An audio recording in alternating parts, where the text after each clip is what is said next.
Está ligado. Jesus não precisava nada disso para falar, e era espetacular o que ele fazia. Quando nós cantamos músicas assim, eu fico pensando na letra de uma música muito bonita que eu conheci alguns meses atrás, a minha filha me mandou. Parte dessa letra, dessa música diz o seguinte: que o Senhor Deus falou e centenas de bilhões de galáxias vieram à existência. E o nosso Deus fala novamente, e centenas de bilhões de formas de vida respiram do fôlego que agora Ele lhes dá. Mas tem uma parte no final da música que para mim é espetacular. Diz que o Senhor Deus também falou e centenas de bilhões de pecados foram perdoados.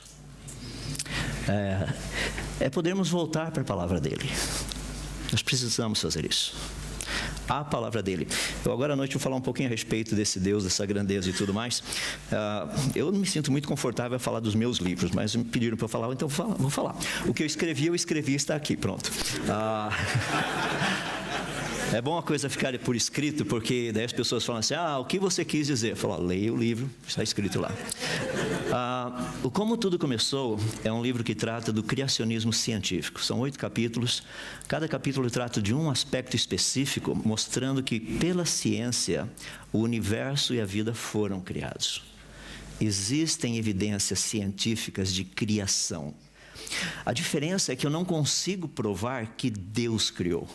Eu só consigo provar cientificamente que foi criado. É o que esse livro trata.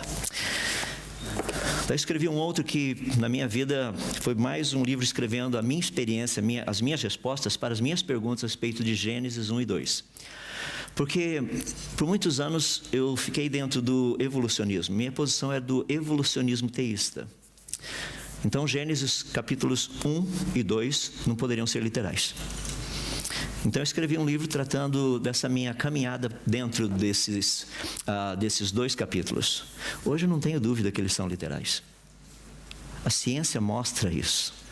A gente olha para todos os lugares e fala assim: não é possível alguém ler Gênesis 1 e 2 e falar que não são literais. São literais. Então esse livro não é um tratado teológico. É um tratado científico a respeito de Gênesis 1 e 2. É a visão de um físico a respeito dos 2 primeiros capítulos da Bíblia. E se você não entendeu nada disso, esse pequenininho mostra a diferença dos 2. Tá? Então, se você tem dificuldade de falar: aquele parece meio complicado, o outro é pior ainda, mais complicado, leia o pequenininho, que resolve muita coisa aí. Tem um livrete também, que eu coloquei faz pouco tempo agora. Obrigado. É um livrete voltado para auxiliar pessoas nessa defesa do criacionismo. Só vou colocar rapidinho ali, projetar para você ter uma noção. Ele está no site da Amazon. Só acertar os 2 aqui, pronto. Então, se você quiser dar uma olhadinha, é esse aqui, ó. O título dele é 10 mitos sobre o criacionismo. É um livro que foi escrito voltado especificamente para esse aspecto. Dizem que o criacionismo é religião. Não é. Dizem que o design inteligente é criacionismo disfarçado. Não é. Dizem que criacionistas querem remover o ensino da teoria da evolução da grade curricular. Errado. Dizem que o criacionismo já foi refutado. Não é verdade. Dizem que os criacionistas são pseudocientistas. Não é verdade. Dizem que os criacionistas ignoram as leis da natureza. De jeito nenhum, é o que a gente mais usa. Dizem que os criacionistas ignoram as evidências a favor da evolução. Pelo contrário, a gente tem certeza que não tem nenhuma evidência. Então não tem como ignorar quando não existe. Dizem que os criacionistas não aceitam a seleção natural. Pelo contrário, seleção natural é que nos ajuda a entender que evolução não funciona. Dizem que os criacionistas acreditam no fixismo, aquela ideia que Deus criou poodle e por isso que nós temos poodles até hoje. Não é isso que a Bíblia ensina e não é isso que nós acreditamos também. E por último, dizem que os criacionistas dizem que não existem evidências de criação. Existem. Então, se os irmãos quiserem dar uma olhadinha, entra no site da Amazon.es, Spain, e o livro está lá à disposição. É para seu tablet, ou telemóvel, computador, tudo mais. Vamos orar? Nosso Deus, nós tratamos de coisas que estão relacionadas com a Tua pessoa, estão relacionadas com a Tua grandeza. E quem somos nós para falar do Senhor? A não ser aquilo que o Senhor mesmo revelou a teu próprio respeito. Pedimos para que, ao tratarmos da Tua palavra e também tratarmos das obras das Tuas mãos, esses 2 livros fascinantes que o Senhor escreveu, o livro das Tuas palavras e o livro das Tuas obras, que possa haver coerência, possa haver clareza, tanto no falar quanto também no ouvir. Pedimos para que o Senhor nos ajude, que esse tempo possa ser um tempo que a nossa cosmovisão venha a ser muito mais, se tornar mais semelhante com a maneira como o Senhor vê todas as coisas. Pedimos pelo Teu auxílio mais uma vez e agradecemos porque o Senhor é poderoso para fazer infinitamente mais do que tudo aquilo que nós podemos pedir ou até mesmo pensar. Nós oramos confiantes na Tua ajuda, humildemente fazemos no nome de Jesus, Teu Filho. Amém. Queria tratar um pouco com os irmãos a respeito dessa ideia de origem e cosmovisão. Eu quero dizer para os irmãos que eu tenho tido o privilégio também de usar o software Logos. Físico também usa. A minha especialidade não é grego e hebraico, eu conheço o suficiente para não morrer afogado nessas 2 línguas, mas se eu tiver que fazer o trabalho de pesquisa que eu gosto de fazer, conhecendo mais nas línguas originais o que foi dito, como foi dito, a maneira como foi dito, se eu tiver que fazer isso, eu não tenho, como já foi dito aqui, eu precisaria me tornar um outro Matusalém. Seriam 2 Matusaléns vivendo por aí, precisaria de uns 969 anos e alguns anos extras ainda depois, porque não dá tempo.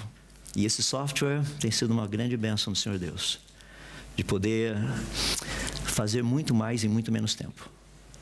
E eu vou falar um pouquinho disso aí a respeito dessa questão, que quando a Bíblia fala adquire sabedoria, você sabia que uma das palavras, um dos termos no hebraico que foi usado para adquirir, implica em investimento financeiro? É para comprar, vai ter que gastar dinheiro. Eu sei que a gente não gosta de fazer isso com sabedoria, né? Tem outras coisas que a gente pode investir melhor o dinheiro. Mas a Bíblia diz que é para investir também. Tem uma outra maneira de ganhar sabedoria também. Por isso que a Bíblia usa palavras diferentes. Você fala, mas como você sabe? Ué, aprendi isso no software Logos. Então, você pode dar uma olhadinha lá que vai te ajudar a ver essas coisas. Pois bem, vamos tratar dessa questão específica. Eu sei que tem muita gente curiosa com as borboletas. Já tinha gente até querendo que eu falasse das borboletas antes das borboletas, mas vamos ver isso aí. Existe um texto nas Escrituras que nos dá uma visão muito bonita a respeito do que Deus espera dessa transformação que deveria ocorrer na nossa vida com respeito à cosmovisão. O texto é o texto de Romanos, capítulo 12, versos 1 e 2. Depois de Paulo ter colocado esses primeiros 11 capítulos de uma forma espetacular nas Escrituras, terminando essa sequência toda, falando a respeito da pessoa de Deus, da nossa salvação, ele termina quase com aquele hino, porque dele, por meio dele, para ele são todas as coisas, a ele pois a glória eternamente. Amém? Depois de Paulo ter dito tudo isso, ele diz assim, portanto, por causa de tudo isso, eu quero rogar a vocês, meus irmãos, pelas misericórdias de Deus, que vocês se ofereçam seus próprios corpos como sacrifício vivo, santo e agradável a Deus, que é o vosso culto racional. E aí entra a parte que é bonita. Ele diz assim, não se amoldem ao padrão desse mundo, mas transformem-se pela renovação da vossa mente. Você consegue ler mais ou menos aquele que está mais difícil, do outro lado que está mais fácil? Consegue ler o que está atrás do transformem-se pela renovação da vossa mente? Cosmovisão.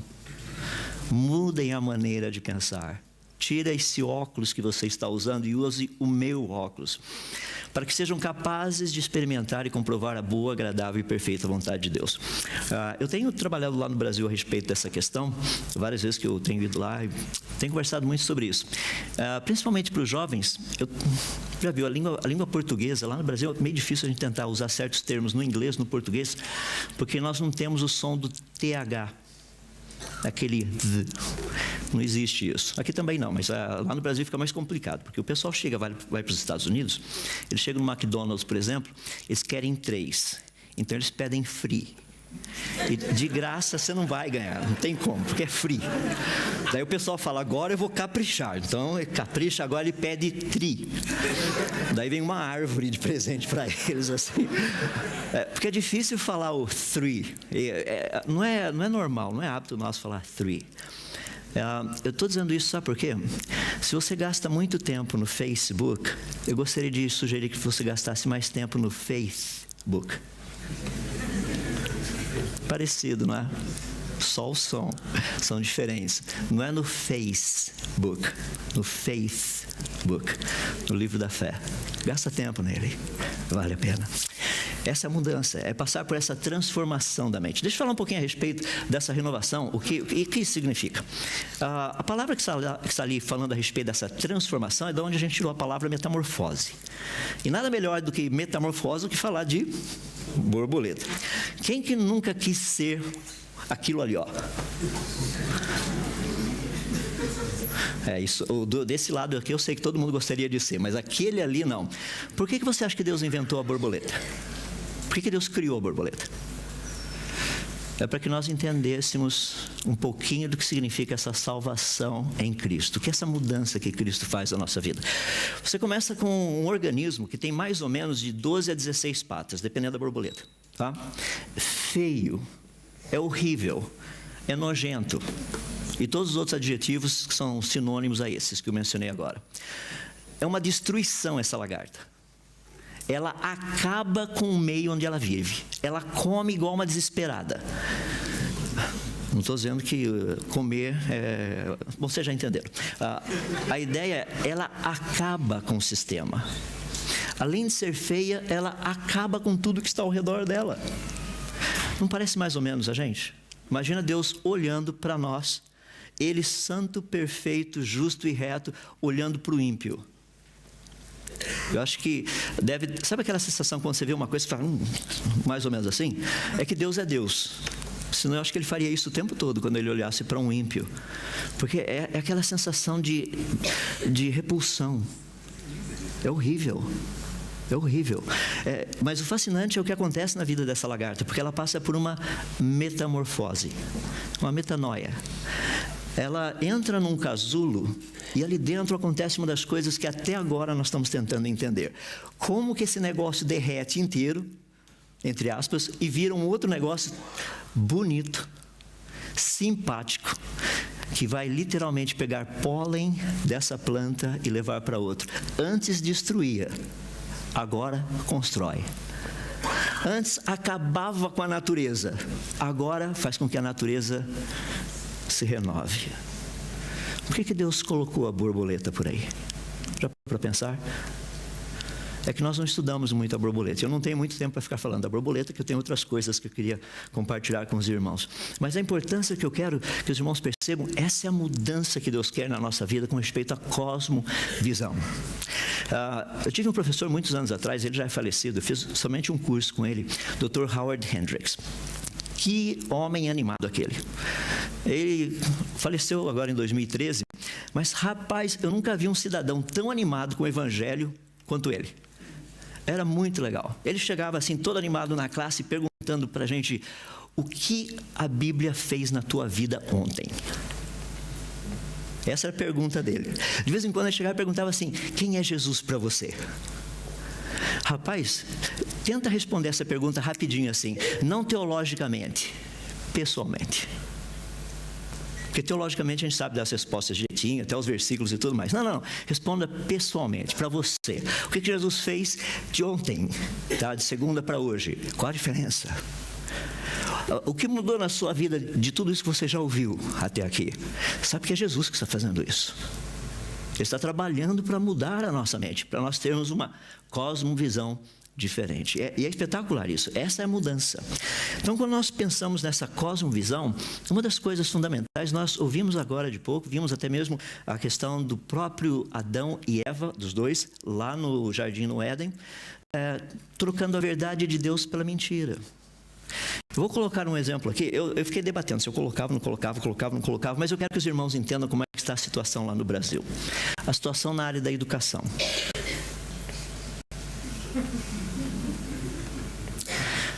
Se você não percebeu ali em cima a educação, aquele cidadão com aquele chapéuzinho são os políticos. Os políticos apresentam para a gente algo tão bonito da educação. Você está vendo o cavalinho que ele está pintando? Você fala, nossa, eu quero estudar no Brasil. Só que quando você chega lá, você percebe que a situação é um pouquinho diferente. A nossa educação é aquele cavalinho lá de trás. O que tem acontecido, não só em áreas como essa que nós vemos no mundo, mas nas nossas áreas pessoais, nosso trabalho, nosso ministério. eu tenho colocado para as pessoas, não é interessante como Satanás tem colocado uma mentira que nós devemos viver baseados em resultados. Deus espera que nós vivamos baseados em obediência. Resultado não é problema nosso, é dele. Uns anos atrás, um pastor ligou para mim dizendo o seguinte: nós estamos com um pequeno problema, porque nós estávamos marcando uma conferência e não será possível realizar essa conferência. Então não vamos fazer a conferência, mas como a passagem de avião inclusive já está comprada, eu não tenho nenhum problema em ir. Eu falei assim: não, o irmão não entendeu. Nós estávamos esperando umas 400 pessoas, uns 400 jovens, e deu um pequeno problema na igreja. Inclusive o pastor não está mais na igreja e a igreja se dividiu e não vai ter acampamento. Eu falei: bom, tudo bem, se não tem acampamento, então eu não vou. Mas tem pelo menos, sabe quando Abraão começou falando com Deus? Se 50 forem, eu vou. E se 45? Não, eu também vou se tiver 45. E a lista foi baixando até chegar em 5, mas pelo menos 5 tinham, então eu fui. Pessoal, foi um dos melhores acampamentos até hoje da minha vida. Nós ficamos, na verdade, estávamos em 7 pessoas, eu e mais 6. Isso há mais ou menos 10 anos atrás.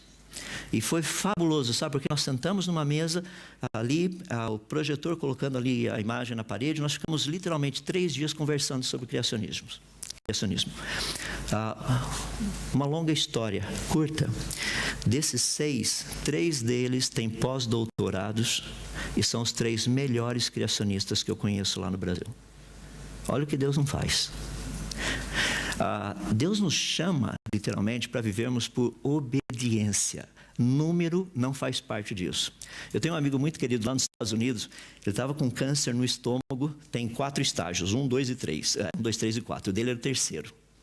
E um dia eu estava conversando com ele, perguntando para ele, ele ia animado, parecia que não tinha nada.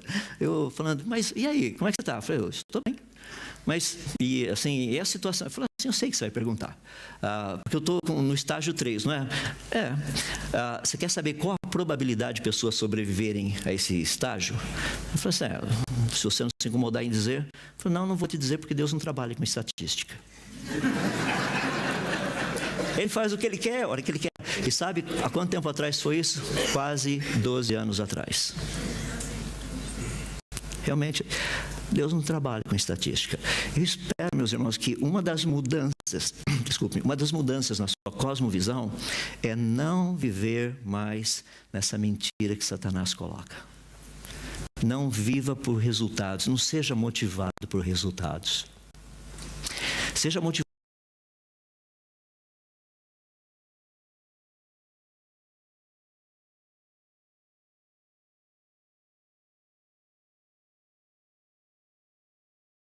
de Enoque.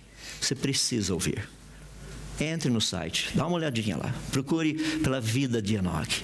Aquele homem que andou com Deus, ele estava animado para andar com Deus. Ele não via a hora de acordar e sair andando com Deus para lá e para cá. Tanto é que ele foi andando, como o pastor Elliot explicou. Foi andando, chegou uma hora e Deus falou assim: Enoque, você está mais perto da minha casa do que da sua. Acho melhor você vir para casa, então. E foi o que aconteceu, ele foi para casa. Está mais perto da casa de Deus do que da casa dele. Sabe, é o prazer de fazer isso. A ideia de como o texto apresenta, de andar com Deus. Então, nós temos que parar de viver como o mundo propõe. Eu queria, dentro da área da ciência, que é a área que eu trabalho, eu queria colocar uma que tem sido um grande problema na vida da igreja. Uma das trocas que foram feitas, isso é Romanos capítulo 1, verso 25. Trocar a verdade de Deus pela mentira. Olha que coisa interessante.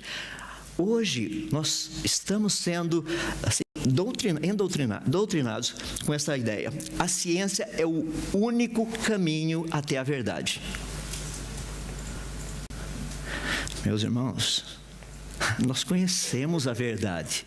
Verdade não é um conceito. Verdade é uma pessoa. E essa pessoa tem nome. O que ele diz é verdadeiro. O que ele faz é verdadeiro. Ele não consegue fazer outra coisa a não ser a verdade, que é parte do nome dele, da pessoa do Senhor Jesus. Mas nós somos informados a respeito disso. A ciência é o único caminho até a verdade. Nós precisamos aprender a responder isso. essas propostas. Eu vou colocar algo aqui que os irmãos devem ter ouvido, mas é importante lembrar. Agora, dia 14, um dos grandes gênios da ciência faleceu, o professor Stephen Hawking. Sem dúvida, é uma pessoa brilhante. E quando nós falamos em termos de inteligência, nós estamos aqui mais ou menos, o professor Hawking estava mais ou menos lá em cima, lá na estratosfera, sabe? Brilhante ele é. Não estou dizendo que tudo que ele disse está correto, lembra a ideia? A ciência não é o único caminho até a verdade. Então, um pouquinho. E ele, nesse brilhantismo, era impressionante como ele era contra Deus. Eu li um pequeno artigo publicado a semana passada, depois da morte dele. Uma pessoa pegou principalmente as frases que ele citou nesses últimos 5 anos. A impressão que nós temos é que ele estava tentando realmente se convencer de todas as formas que Deus não existe. Eu trabalho nessa questão com os meus amigos, que são ateus, como eu já disse, a maior parte das pessoas com quem eu gasto meu tempo são ateus. E é uma bênção, porque eles me ajudam a crescer. Rapaz, joio no meio do trigo funciona bem, sabe? O trigo fica meio apertadinho ali, tem que dar um jeito de afastar o joio, e o joio de vez em quando pega no pé do trigo, o trigo pega no pé do joio. Nós até ouvimos falar uma coisa que eu aprendi que foi muito bonita: se alguém te ferir na face direita, o que você faz? Vira à esquerda. Mas percebe que no meio Jesus não falou nada, então a gente pode bater no meio, a gente vai, eu bato bem no meio deles.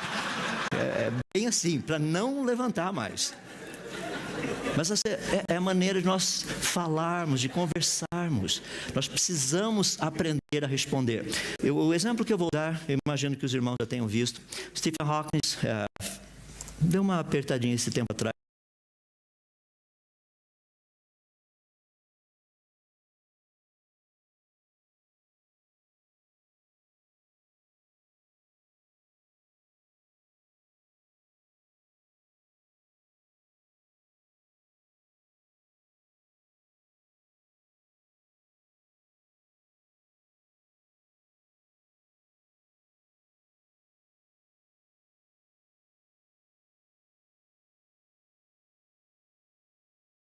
Os fariseus e saduceus, Jesus não chegava falando assim: "Oh, irmãos, meu irmão fariseu". Olha que maneira fantástica de cumprimentar esse povo. "Ô, raça de víboras, o que vocês fizeram hoje por aí? Além de vocês irem para o inferno, 6 anos vão até lá no fim do mundo para fazer um convertido. E depois você faz esse cara convertido, agora ele é 2 vezes filho do inferno". Olha que o problema. Olha como Jesus tratava esses homens que se opunham ao ministério dele. Mas lembra daqueles que iam até ele querendo aprender como ele explicava, como ele ensinava? Lembra daqueles que eram só curiosos? "Senhor Jesus, que bom vê-lo". Eu tenho uma parábola para contar para vocês hoje. É mesmo? Eis que o semeador saiu a semear. Então ele contava a parábola, no finalzinho as pessoas: "Que lindo, imagina o semeador lá no campo semeando, o sol se pondo, o vento batendo". Eles não entenderam nada da parábola, nada. Ou seja, Jesus contou a parábola simplesmente porque eles não estavam interessados em aprender. Eles não estavam. Para que ouvindo não ouçam e vendo não creiam. Não havia interesse de aprender. Agora, vamos parar e pensar nessa questão, portanto, da cosmovisão, que é onde nós estamos trabalhando. Deus quer essa mudança. Vou fazer uma pergunta, por favor, respondam com bastante animação, tá? Não é difícil a pergunta que eu vou fazer. A pergunta é a seguinte: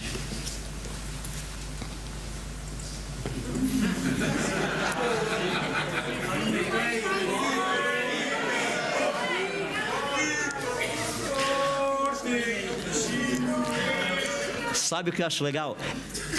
Essa é a animação que eu queria vê-los com o Evangelho. Dispostos a falar assim: esse é o meu time, esse aqui é o capitão do time, é para esse time que eu jogo. Mas percebe, nós temos assim uma tendência, quando chega na questão do reino de Deus, tudo tem que ser um pouquinho menor, né? Tem que ser um pouquinho mais tranquilo. Eu não estou dizendo que nós vamos fazer gritaria e bagunça, não é isso que eu estou dizendo. Por favor, entendam. O pessoal da música, inclusive, estão fazendo um trabalho espetacular. Estava até comentando que é possível tocar bateria assim, suave, não é?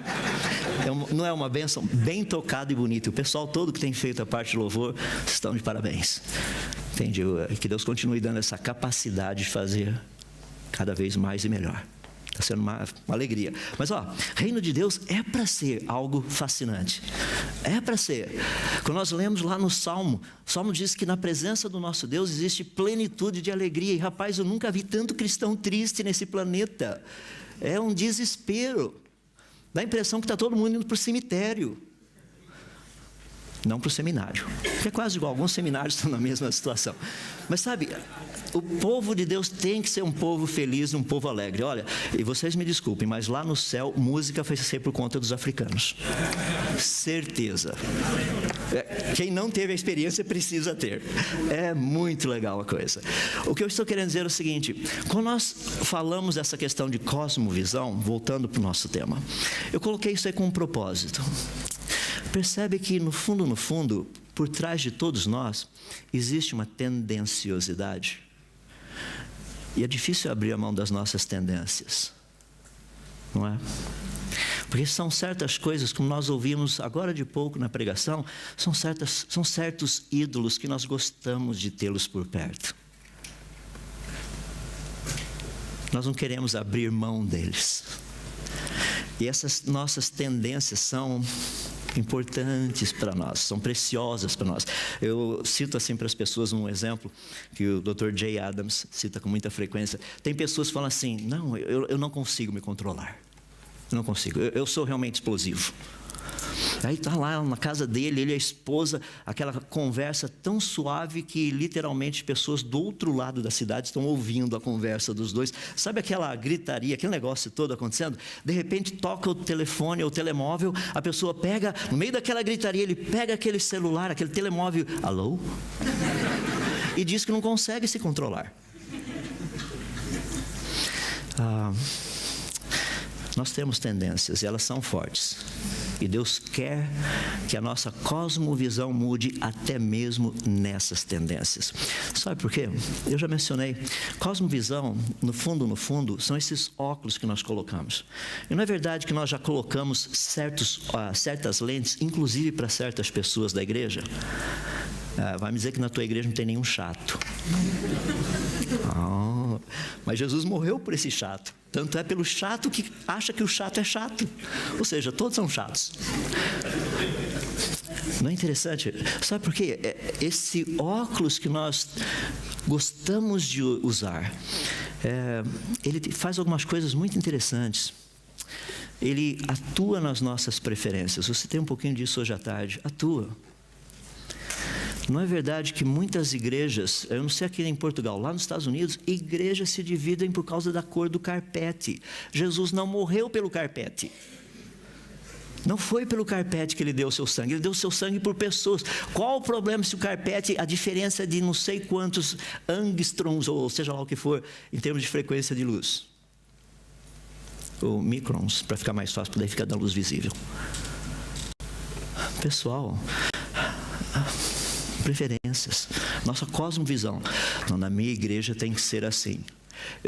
Vocês já devem se lembrar do pastor Silas Campos, já esteve aqui várias vezes. O pastor Silas tem uma expressão muito interessante. Ele diz assim que quando nós chegarmos no céu, nós vamos passar por um choque cultural.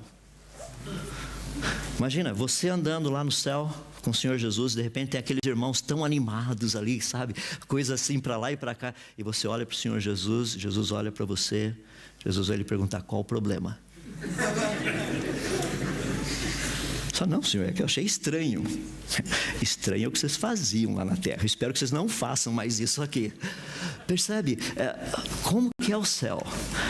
A cosmovisão tem que mudar. Quem era Jesus? Por que as pessoas gostavam de estar por perto dele? Já pensou se Jesus fosse uma pessoa totalmente negativa? Hoje vai chover. Não me desculpe, mas hoje não estou a fim de curar. Já curei muita gente ontem. Por favor. Sabe, as pessoas gostavam de estar por perto de Jesus. O povo ia atrás. Lembra que o povo ia a tal ponto de nem levar comida suficiente. Quem que vai atrás de uma pessoa e até esquece de levar comida? A cosmovisão, ela atua nas nossas preferências. Ela atua também nas nossas escolhas. Por que eu faço isso e não aquilo? Ou por que eu não faço isso e faço aquilo? Ela atua. Percebe? Não é fácil para nós, quando nós não temos uma cosmovisão cristã, criar aquela pequena lista de pode, não pode. Porque é muito mais fácil. É só dar uma lista. Ó, isso é pecado, isso não é pecado, como já foi dito aqui. Se está na lista, pode fazer. Quer dizer, não pode fazer. Se não está na lista, você pode fazer. Ou seja, a cosmovisão nos livra disso. Porque agora eu entendo o que Deus diz que pode e o que Deus diz que não pode. Cosmovisão também atua na nossa percepção da realidade, do que está acontecendo ao nosso redor. Cosmovisão também atua na informação.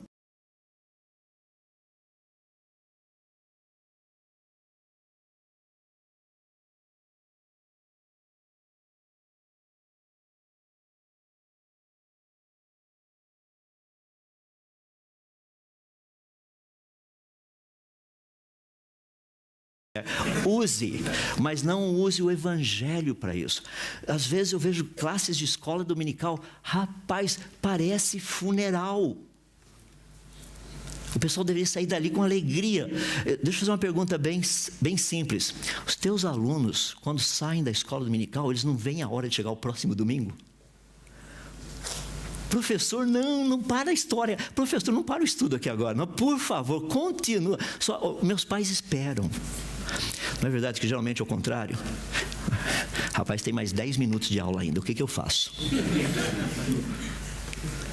O evangelho é espetacular. Ele é.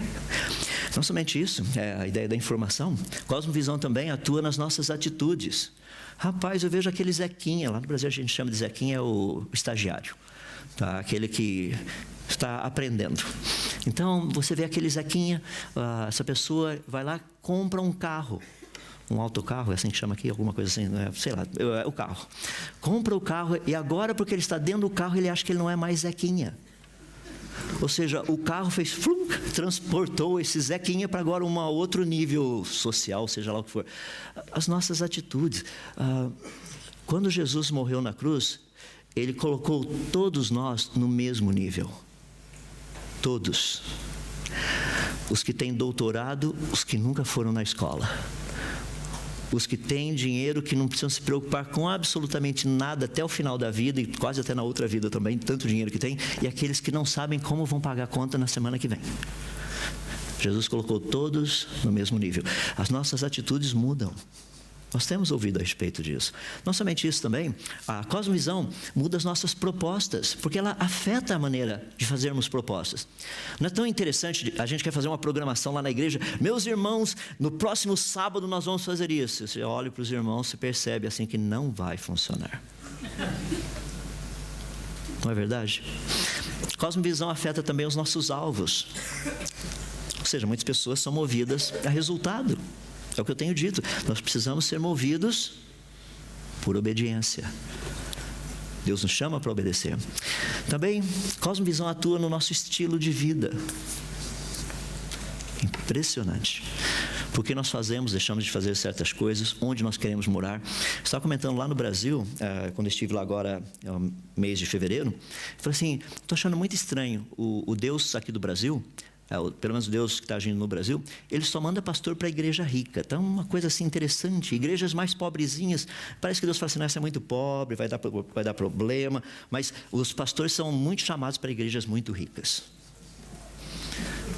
É porque eu encontrei um grupo de pastores, nós estávamos conversando, e falaram assim, meu irmão, está tão difícil, sabe, realmente o campo está difícil. Eu falei, não está não. Eu acabei de chegar lá do Nordeste brasileiro, tem uns lugares lá, você acredita que tem muita gente e não tem pastor? Realmente, mas é difícil, né, irmão? Realmente é muito difícil. Eu falei, é difícil mesmo, mas por isso que Deus está precisando de gente lá. Eu falei assim, não, eu sei, eu oro inclusive por isso.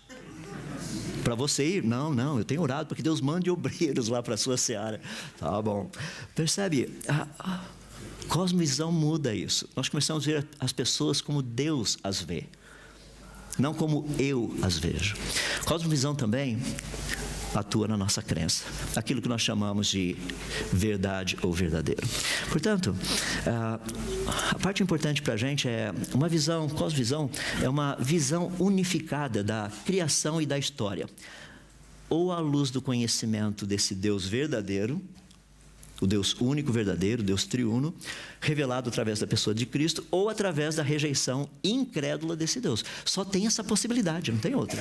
Ou nós acreditamos no que Deus disse, ou nós não acreditamos no que Deus disse. Então deixa eu pegar e fazer um pacote todo aqui, porque eu queria colocar, por que tudo isso é importante? Porque nós temos sido levados a pensar essa questão da ciência. A ciência é o caminho para conhecermos a verdade. Deixa eu colocar um pouquinho para vocês o que a ciência tem descoberto. Eu gostaria que nós olhássemos, mas eu vou colocar de uma maneira assim. Lembra quando nós cantamos agora, quão grande é Jesus?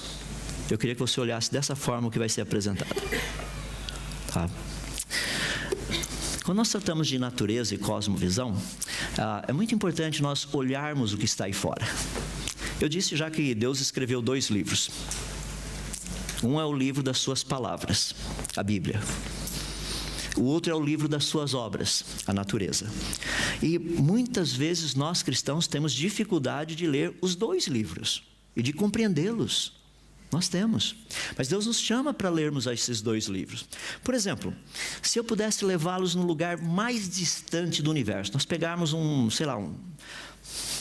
estação espacial chinesa que está quase caindo, que já caiu, e colocássemos um propulsor assim de antimatéria que pudesse produzir fótons a uma quantidade absurda, e daí a gente pegaria o mestre Yoda e outros colocaríamos ali, a gente ia lá no final do universo, literalmente, viajando numa warp speed. Tá? A gente chega lá do outro lado do universo, passa por vários buracos negros, que ninguém sabe se existe ou não, o buraco de minhoca, não buracos negros. Buracos de minhoca, então você sai aqui e sai lá do outro lado do universo. Nós estamos lá do outro lado do universo. 10 bilhões de anos-luz, e imagina a gente olhando de lá para cá. Então você vê esse montão de coisinha lá longe, daí você chega mais perto um pouquinho, daí você vai vendo galáxias, chega mais perto um pouquinho, você vê a nossa galáxia, chega mais perto um pouquinho, você vê as estrelas, daí você chega mais perto um pouquinho, você vai começar a ver o Sol e os planetas, chega mais perto um pouquinho, você vê o planeta Terra, daí chega até aqui em Portugal, essa terra linda, bonita e tudo mais, e daqui de baixo a gente vai estudar todas essas coisas. Deixa eu fazer isso agora bem devagar. Eu queria que você tivesse uma noção do tamanho. Se nós fôssemos um lugar mais distante do universo, nós veríamos algo mais ou menos assim, como você está vendo aqueles pequenos pontinhos. O universo é extremamente estruturado, como já foi dito. A palavra cosmos significa organização, estruturação. Estrelas se agrupam formando aquilo que nós chamamos de galáxias. Cada galáxia, se é uma galáxia, tem em média mais ou menos de 100 bilhões de estrelas até algumas dezenas de trilhões de estrelas. São galáxias. Galáxias se agrupam formando o que nós chamamos de grupos locais. Geralmente são de 3 a 5, alguns casos de 3 a 10 galáxias formando um grupo local. E no meio dessas galáxias tem umas galáxias pequenininhas que nós chamamos de galáxias anãs. Essas galáxias anãs são aquelas que têm apenas algumas centenas de milhões de estrelas. Daí você pega esses grupos locais de galáxias, eles se agrupam formando aquilo que nós chamamos de superaglomerados ou supergrupos de galáxias. Tá? Então tem essas estruturas gigantescas. Cada um desses pontinhos é uma dessas estruturas gigantescas que vocês estão vendo. No universo, são mais de 10 milhões de supergrupos de galáxias. São mais de 40 bilhões de grupos locais de galáxias. O número mínimo de galáxias no universo é de 2 trilhões. O número mínimo de galáxias anãs é de 10 trilhões. Para você ter uma ideia, a quantidade de estrelas no universo, ela é pelo menos, é publicação recente, saiu há 2 anos atrás. O número de estrelas no universo é com certeza 10 vezes maior do que o número de todos os grãos de areia que existem em todas as praias e em todos os desertos do nosso planeta. Sabe o que significa contar cada um desses grãos?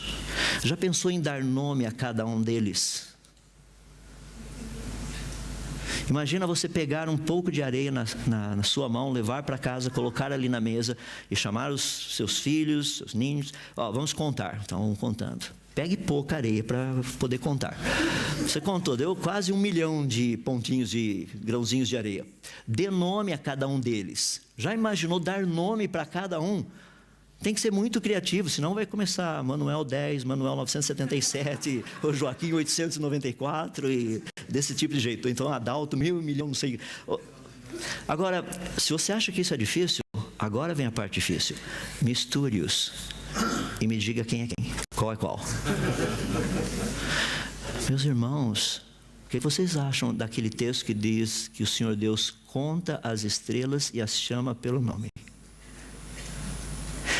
Dá para ter uma ideia do que significa quão grande é o meu Deus? Ele falou e tudo isso veio à existência. E a gente duvida da palavra dele. É por isso que eu brigo muito com os meus irmãos pentecostais. Eles chegam para mim, lá na sua igreja Deus cura. Eu falo, cura? É mesmo? É. Quantas pessoas já foram curadas? Olha, várias. É mesmo, completamente curadas. Você estava de brincadeira. Posso vê-las? Claro, a gente vai lá no cemitério e eu mostro para você. Mas Deus não curou, elas morreram. Não, elas estão completamente curadas agora. Totalmente curadas. Imagina, lá na sua igreja o pessoal cura, morre e vai para o inferno. Pelo menos os que morrem na minha igreja não vão para o inferno. Falou assim, mas como é que você sabe que na minha igreja os que morrem vão para o inferno? Eu falei, é uma simples suposição. Eu não posso provar. Mas eu deixo você contar depois. Mas como é que eu vou contar? No inferno você conta todos eles. Deu para ter uma noção? Nós estamos a 10 bilhões de anos-luz de distância de casa, meus irmãos. 10 bilhões. Quer saber isso em quilômetros? Multiplica esses 10 bilhões por 9,5 trilhões. Um ano-luz equivale a 9,5 trilhões de quilômetros. Eu estou falando de 10 bilhões de anos-luz para cada lado. Isso daí não é o fim do universo, tem mais, a gente sabe que tem mais. O universo tem aproximadamente 93 bilhões de anos-luz de um lado até o outro.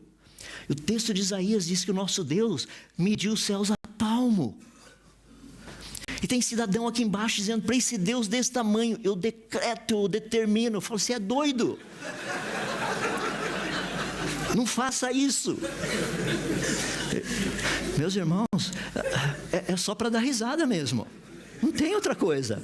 Imagina um cidadão aqui embaixo falando para um Deus que mede os céus a palmos que ele decreta. Está decretado, então. Não faz sentido isso. É por isso que o mundo tem dificuldade de crer na nossa mensagem. A gente diz que Deus é grande e eu decreto. Não faz sentido. Agora, quando Deus decreta, a história é outra. Olha o tamanho dele. Por isso que Isaías, quando entra no templo, como nós já ouvimos aqui, rapaz, ai de mim, ai de mim. Ele teve uma noção correta de quem é esse Deus.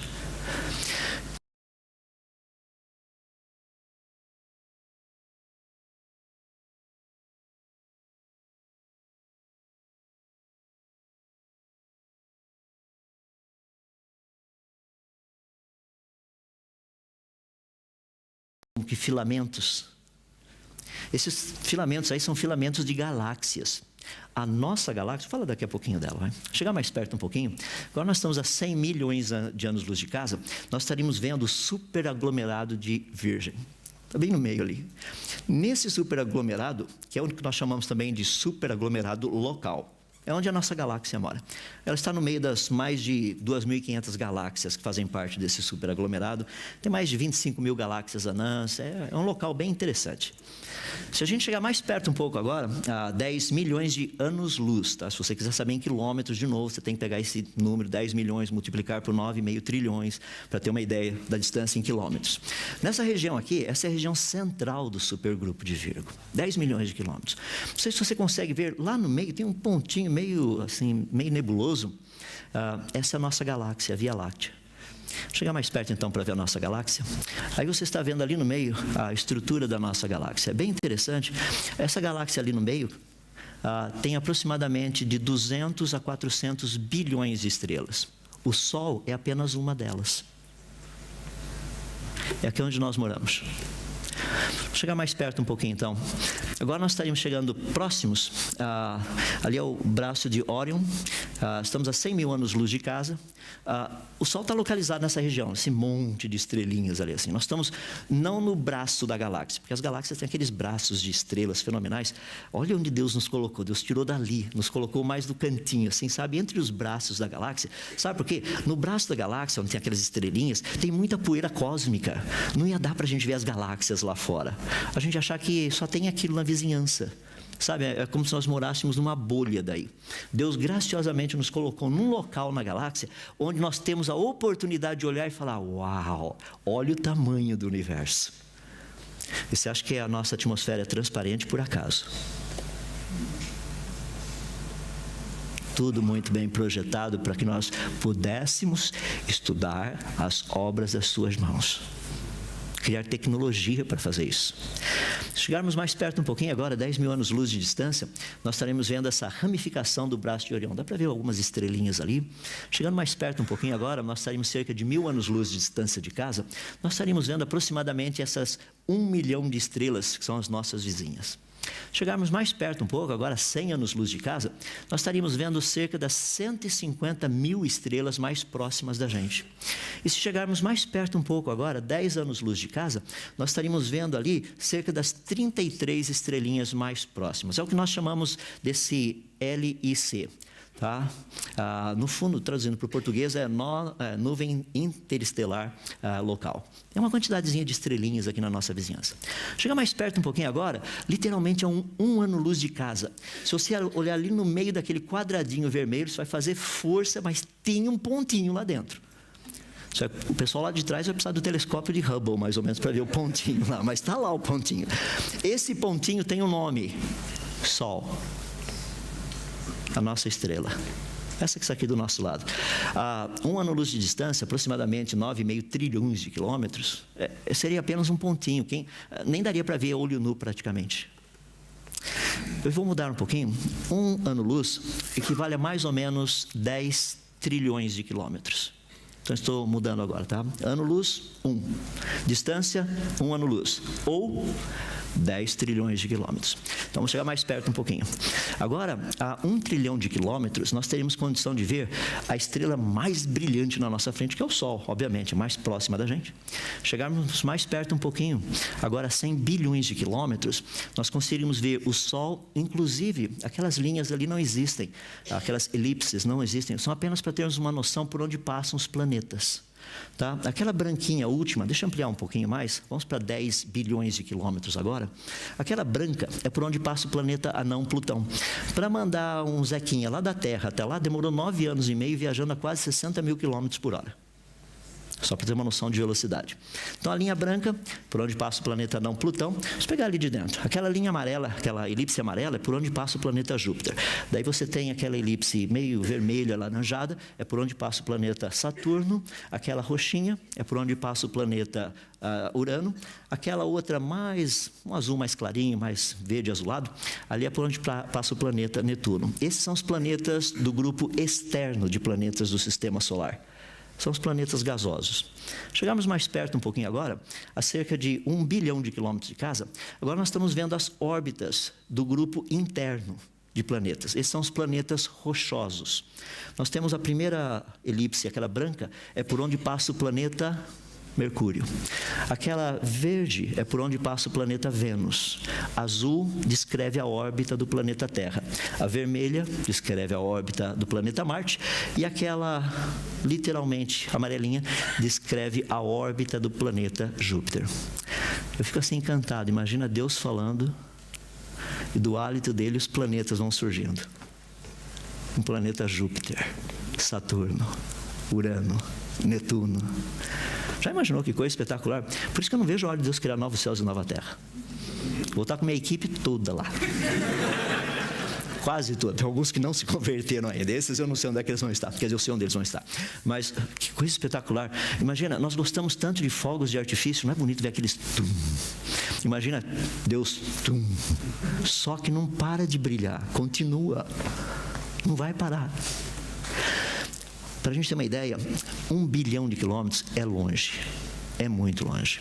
Chegando mais perto um pouquinho agora, nós estaríamos a 100 milhões de quilômetros, não dá para ver o planeta Terra ainda, é naquela linha roxa, meio azulada, é por onde passa o planeta Terra. Chegando mais perto um pouquinho agora, 10 milhões de quilômetros, daria para ver um pequeno pontinho branco lá no meio, isso aí é o planeta Terra. Aquela elipse branca que vocês estão vendo em volta é a Lua. Tá? A distância da Terra até a Lua, em média, de mais ou menos 384 mil quilômetros. Chegando mais perto um pouquinho, agora 1 milhão de quilômetros, a gente estaria para ver a Terra ali no meio. Agora está ficando um pouquinho melhor. Se eu chegar mais perto ainda, você vai perceber que o pontinho nem é branco. A 100 mil quilômetros mais ou menos de distância, dá para ver um pouquinho do planeta Terra. Se chegarmos mais perto um pouco agora, a 10 mil quilômetros, rapaz, daria para ver até um pedacinho da Europa e da África. Se nós chegarmos mais perto um pouquinho, dá para ver essa região assim de Portugal, Espanha, ali o Estreito de Gibraltar. Eu acho que mais ou menos agora você sabe onde você mora no universo, né? Já dá para ter uma noção.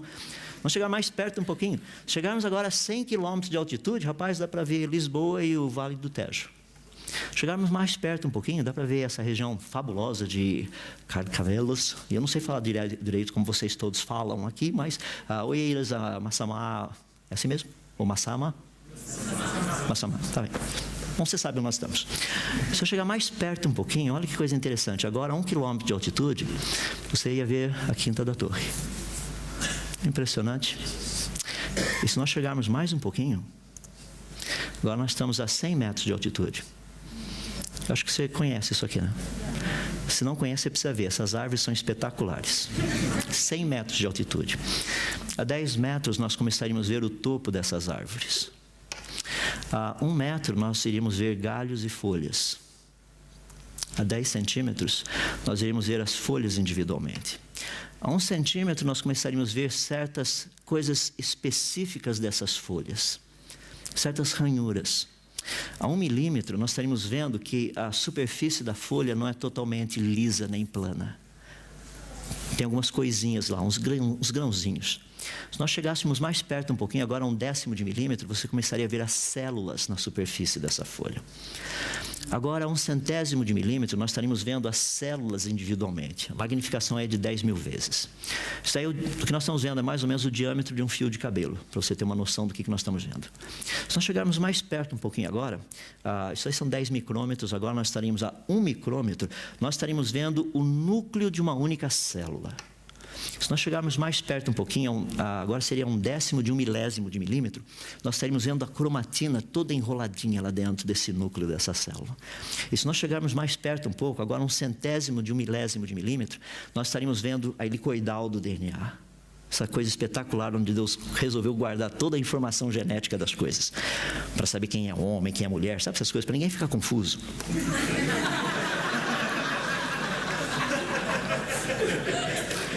Estou contente, está passando até na internet, já pensou? O pessoal da internet pode ter certeza, só tem X, X e XY. Se não for isso, é de outro planeta. Mas olha que interessante. Isso são 10 nanômetros. Chegamos mais perto um pouquinho agora, a 1 nanômetro, que seria 1/1000 de milímetro, nós estaríamos praticamente vendo os nucleotídeos do DNA, ou do ADN. São as bases nitrogenadas que estão lá. Chegamos mais perto um pouquinho agora, esse quadradinho ali mostra um tipo de uma bolinha. Essa bolinha, na verdade, é um átomo de carbono que fica espetado nessa pequena base nitrogenada que vocês estão vendo aí. Então, se nós chegarmos mais perto um pouquinho agora, a 1/10 de 1/1000 de milímetro, 1 angstrom, nós estaremos vendo a nuvem externa de elétrons de um único átomo de carbono. Ainda não dá para ver o núcleo. Ele é muito pequeno. Então, nós precisaríamos chegar um pouco mais perto. Agora, nós estaríamos a 1/100 de 1/1000 de milímetro. Nós estaríamos vendo a nuvem interna de elétrons de um único átomo de carbono. Ainda não dá para ver o núcleo do átomo de carbono. Nós precisaríamos chegar mais perto um pouquinho. Agora sim, a 1/1000 de milímetro, você veria aquele pequeno pontinho do meio do nada. Diga-se de passagem, se você acha que isso é o planeta Terra, é porque você dormiu desde aquela hora até agora. Já passamos um bom pedaço aí. Isso aqui é o núcleo de um átomo de carbono. Ali dentro você encontra prótons e nêutrons. Nós estamos a 1/1000 de milímetro. Deixa eu fazer uma pergunta. Será que existe alguma coisa tão pequena que Deus não saiba? Por que você acha que Ele criou coisa desse tamanho? Para que nós tivéssemos plena convicção que nada passa desapercebido dos seus olhos. Ele quer que a nossa cosmovisão mude.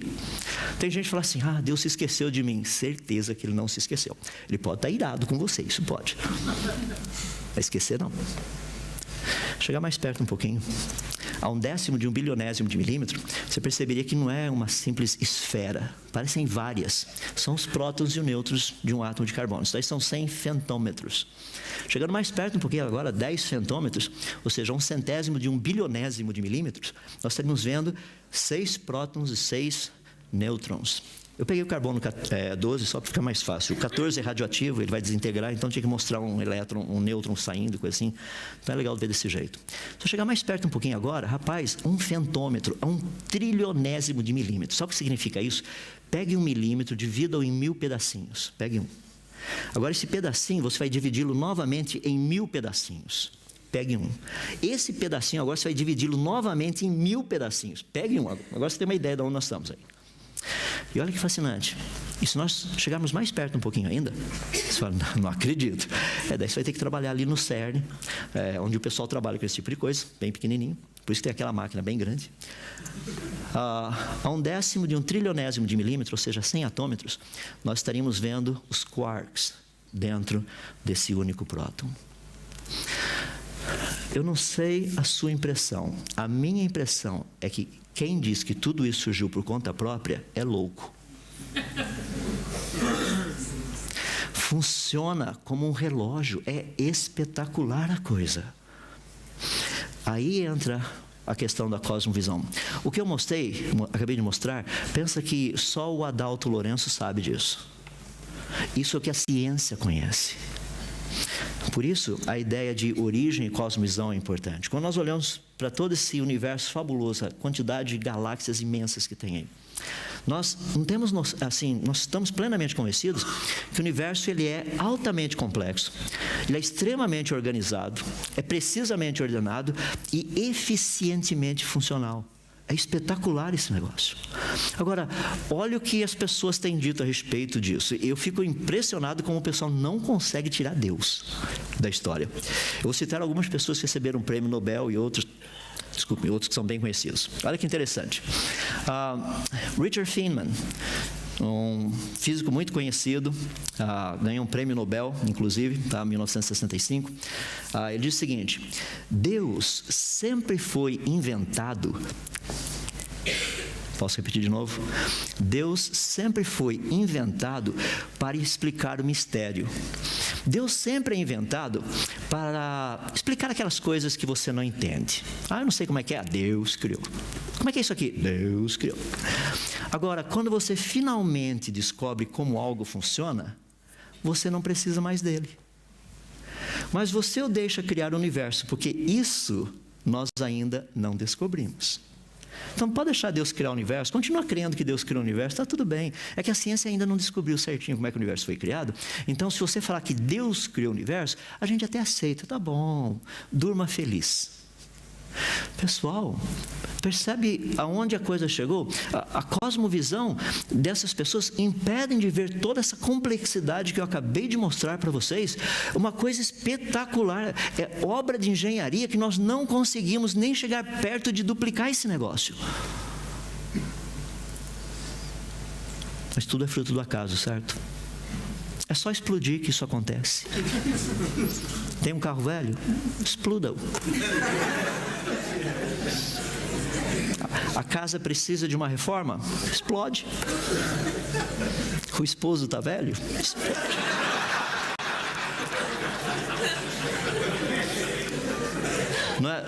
Não é interessante onde nós chegamos? Richard Dawkins. Darwin o chutou, no caso desse O falando de Deus, tá? Darwin o chutou para fora da biologia, mas a física continuou mais duvidosa. Agora Stephen Hawking, que faleceu, está administrando o coup de grâce, aquele golpe de misericórdia. Olha o que ele disse no seu último livro escrito, The Grand Design. Criação espontânea é a razão do porquê coisas existem e não nada. Por que o universo existe? Por que nós existimos? Criação espontânea, isso não faz sentido. Se foi criação, não foi espontâneo. Se foi espontâneo, não foi criação. Seria mais ou menos como se eu perguntasse aos irmãos: qual é a cor amarela do céu azul? Não faz sentido. Outro, não é necessário invocar Deus para acender o estupim e fazer com que o universo funcione. Claro que não, só precisa mostrar como o estupim foi aceso. A última, para mim, é a mais interessante. Porque existe uma lei, com a gravidade, o universo pode e se autocriará do nada. Olha, eu trabalho com gravidade. Agora vamos pegar a nossa equação, vamos ver como é que funciona. Lembra aquela equação que muito bonita, Isaac Newton descobriu. F igual a G, M1 vezes M2, massa do corpo 1, massa do corpo 2, dividido por R ao quadrado. R ao quadrado é a distância entre essas duas massas. Como não tem nada, a massa do corpo 1 é 0 e a massa do corpo 2 tem que ser 0 também, porque não tem nada. Como não tem nada, a distância também é 0. Então eu tenho 0 vezes 0 dividido por 0 multiplicado, quer dizer, por 0 ao quadrado, que é 0 também, multiplicado pela constante gravitacional. Isso dá o quê? Uau! Eu acho que não é muito difícil perceber que o universo não se autocriará do nada. As leis da física mostram isso. Porque 0 vezes 0 continua dando 0. Karl Popper disse algo muito interessante. Ele disse o seguinte, que a visão errada da ciência trai a si mesmo no desejo desesperado de estar certa, pois não é a possessão do conhecimento, da verdade irrefutável, que faz do homem um homem da ciência, mas o senso crítico persistente e até não cauteloso, até incauteloso, pela busca da verdade. Pessoal, a ciência tem que funcionar assim, nós queremos a verdade. E se nós descobrirmos que a verdade, com respeito às origens, é que foi criado? Já imaginou se viesse um grupo de ETs aqui no planeta Terra, e os caras pousam aqui, todo mundo falando, qual a opinião de vocês a respeito da origem do universo? Ele foi criado. Já imaginou o caos que não seria? Não, os ETs não podem estar certos. Como é que eles vão dizer que foi criado? Vocês não têm evolução lá no planeta de vocês? Não. A segunda lei da termodinâmica, que vocês chamam aqui, inclusive, a lei da entropia, funciona lá também. A tendência das coisas pararem de funcionar do jeito que é aqui também com vocês.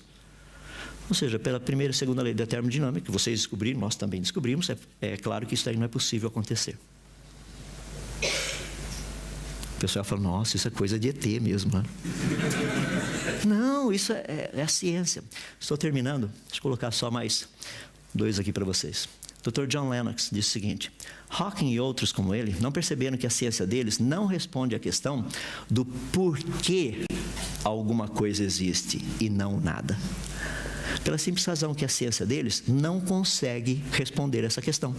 Ou seja, eles também não perceberam que a cosmovisão deles, de novo, olha a palavra, cosmovisão deles, tá? Ateísta, que exclui Deus, é por suposição e não por razões científicas. As pessoas são de posicionamento ateu, não é porque a ciência diz que Deus não existe, é porque eles não querem aceitar o que a ciência está mostrando. Tem algo que no meio de tudo isso eu acho assim muito fascinante. Eu só vou usar esses 2 últimos aqui para ilustrar por que é tão fascinante. 2 pessoas que receberam um prêmio Nobel na área de física. Steven Weinberg recebeu um prêmio Nobel em 1979. Ele disse o seguinte, quanto mais o universo parece ser compreensível, tanto mais ele parece não fazer sentido. Faz sentido. Por quê? Um negócio que começou do processo caótico, um caos, ficar organizado, isso não faz sentido. Mas se ele vem das mãos de um sábio criador, faz todo sentido. É por isso que um outro que também recebeu um prêmio Nobel, falar nisso, quase ninguém conhece o trabalho de Weinberg, tá? A unificação da força fraca, a força forte, e até hoje a gente está questionando se realmente funciona, porque a gente não tem certeza.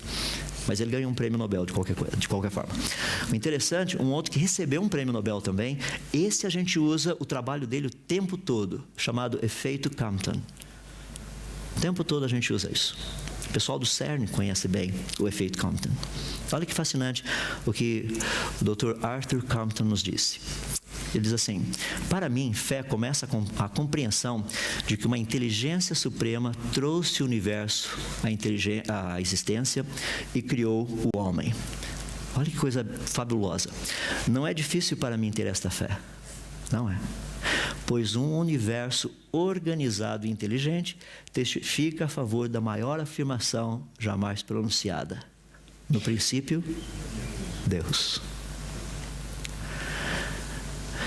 Meus irmãos, cosmovisão é importante. dependendo da tua cosmovisão, é como você vai pregar em Gênesis capítulo 1, capítulo 2. Dependendo da tua cosmovisão, será a tua visão da igreja que Jesus está amando, trabalhando e edificando. Vamos orar? Querido Deus, nós rendemos graças a Ti mais uma vez, porque o Senhor é o Deus de grandes obras. O Senhor criou um universo gigantesco como esse, e obviamente Ele não foi criado para nós, Ele foi criado para o louvor da Tua glória. E por isso, ao olharmos esse universo, essa grandeza, a beleza que nele existe, todas as coisas criadas, a única coisa que nós podemos dizer é como foi dito já na Tua palavra: Tu, Senhor Deus nosso, és digno de receber toda a honra, toda a glória e todo o poder. Sim, porque todas as coisas Tu criaste, foi pela Tua vontade que elas viessem a existir. Nós Te bendizemos por isso. Somos criação do Senhor. Muito mais do que isso, nos tornamos uma nova criação do Senhor em Cristo. E nós queremos bem dizer porque o Senhor nos convida de uma forma tão graciosa e tão bondosa a termos uma nova cosmovisão, a Tua. Podemos ver a vida, o mundo, tudo que existe ao nosso redor, mas acima de tudo, quem é o Senhor, com uma visão correta. Peço a Deus para que, nesses dias que continuarmos juntos aqui, o Senhor continue a trabalhar nas nossas vidas, nos ajudando a ter essa visão, essa cosmovisão que vem do Senhor. Obrigado por esse tempo juntos. Que a noite seja agradável, o descanso seja proveitoso e que amanhã ao levantarmos estejamos prontos para um novo dia, para o louvor da Tua glória. Assim nós oramos no nome precioso do Teu Filho Jesus. Amém.